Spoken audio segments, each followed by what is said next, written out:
அன்பான மகள் வந்தார், அம்பானி நானாகிறேன்.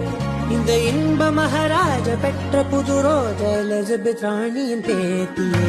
தாயே தாயே மகளன வந்தாய், தந்தை சிந்தை நலமுற வந்தாய். நீயே நோக்கம் என்று ஆனாய் பெண்ணே, என்னை ஆளும் தெய்வம் நீதான் கண்ணே. அன்பான மகள் வந்தார், அம்பானி நானாகிறேன். இந்த இன்ப மகாராஜ பெற்ற புது ரோஜ எலிசபெத் ராணியின் பேத்தியே.